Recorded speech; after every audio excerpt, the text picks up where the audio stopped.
오늘 아침을 여는 말씀은 레위기 14장 1절에서 2절 말씀입니다.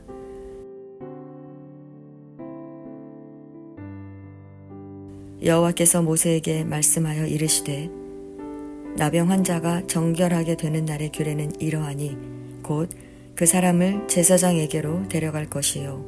아멘. 레위기 14장은 나병 환자가 정결하게 되는 날의 규례를 전해주고 있습니다. 말씀을 통해 부정한 우리가 정결하게 되는 방법이 무엇인지 또 그 방법이 의미하는 것은 무엇인지 살펴보도록 하겠습니다. 13장에서 나병이 생긴 사람은 그 한 사람으로 인해 공동체 전체를 오염시킬 수 있기 때문에 진 밖으로 격리되었습니다. 그렇다면 진 밖에 격리되어 있던 나병 환자가 나았을 때는 어떻게 해야 할까요? 곧바로 공동체 안으로 들어올 수 있을까요? 아닙니다. 나병이 생겨 공동체에서 격리되었던 사람은 몸은 치유되었지만 곧바로 진영 안으로 들어올 수도 하나님께 나아갈 수도 없습니다. 부정한 상태에 놓였던 나병 환자가 다시 하나님께 나아가기 위해서는 반드시 하나님의 명령에 따라 정결하게 되는 절차를 거쳐야 했습니다. 그 절차는 첫 번째, 제사장에게 나병이 완전히 치유되었는지 확인하고 완치 판정을 받아야 합니다.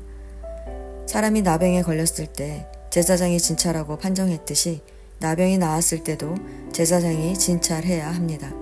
나병 환자는 진영 안으로 들어올 수가 없기 때문에 3절 말씀처럼 제사장이 진영에서 나가 나병 환자에게 갑니다. 가서 나병 환자에게 있던 나병 환부를 진찰하고 나았으면 완치 판정을 합니다. 두 번째, 제사장은 나병에 걸렸던 환자에게 정결 의식을 행해야 합니다. 제사장은 정결함을 받을 자를 위해 살아있는 정결한 새 2마리를 가져다가 한 마리는 피를 사용하기 위해 질그릇 안에서 잡게 하고 그 피를 나병에서 정결함을 받을 자에게 7번 뿌려 정하다 선언합니다. 그리고 다른 한 마리는 산채로 가져다가 질그릇 안에서 잡은 새의 피를 발라 들판으로 날려 보냅니다. 이것은 환자의 모든 죄와 질병이 죽임을 당하고 날아가 버려 더 이상 존재하지 않는다는 것을 상징합니다. 세 번째, 정결함을 받은 자는 그의 옷을 빨고 모든 털을 밀고 물로 몸을 씻어야 합니다. 그리고 진영에 돌아온 뒤에 1회 동안 장막 바깥에서 살아야 합니다. 1회째 되는 날에 그는 다시 모든 털을 밀고 옷도 빨고 몸도 씻으면 정하게 됩니다. 이는 영적 성결을 상징하는 것으로 물로 온몸의 더러움을 씻어내듯이 이러한 정결 의식을 거쳐 거룩하신 하나님께로 나아갈 수 있습니다. 네 번째, 정결함을 받은 자는 제사를 드려야 합니다. 정결함을 받기 위해 속건제를 드리는 이유는 나병이 하나님의 형상을 지닌 사람을 훼손하고 그를 하나님께 나아가지 못하도록 가로막았기 때문입니다. 그러므로 하나님의 형상을 지닌 거룩한 사람이 훼손된 것에 대한 손해를 대속하는 속건제를 드려야 나병에서 회복된 사람이 완전히 하나님께 나아갈 수 있게 되는 것입니다. 정결함을 받은 나병 환자는 8째 날에 속건제를 드렸습니다. 제사장은 정결하게 될 자의 오른쪽 귓볼, 오른쪽 엄지손가락, 오른쪽 엄지발가락에 제물의 피를 발랐습니다.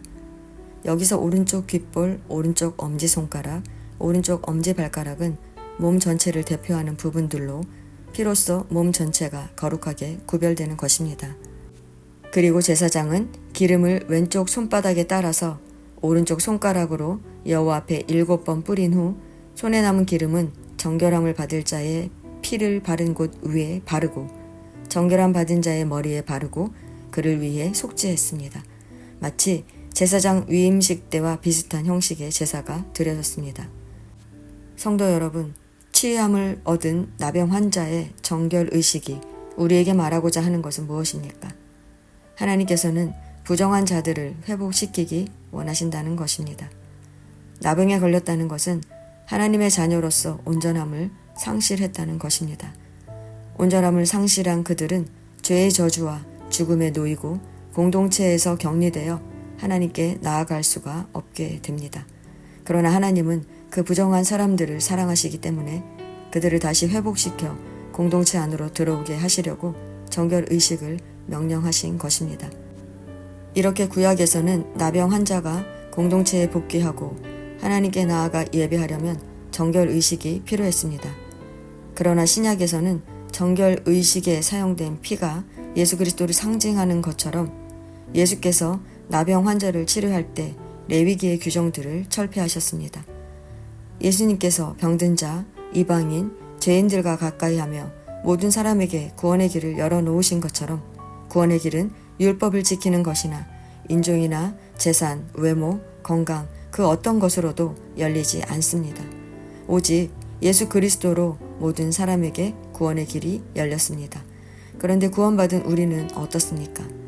하나님을 잃어버린 공동체 지체를 위해 기도하고 회복을 위해 도와야 하는데도 불구하고 보여지는 그들의 모습을 보고 정죄하고 비판하며 외면하고 있지 않습니까? 우리는 하나님께서 질병이든 경제적 이유든 어떠한 이유로 하나님께 나오지 못하는 지체들이 교회 공동체 안으로 들어오기를 원하신다는 것을 기억해야 합니다. 우리는 그들이 하나님의 자녀로서 온전함을 회복해서 하나님께 나오도록 이끌어야 할 책임이 있습니다. 이것이 나병 환자가 정결하게 되는 규례가 우리에게 말하고자 하는 것입니다. 말씀을 기억하며 오늘도 하나님께로부터 멀어진 자들을 하나님께로 나오도록 이끌며 살아가시기를 축원합니다.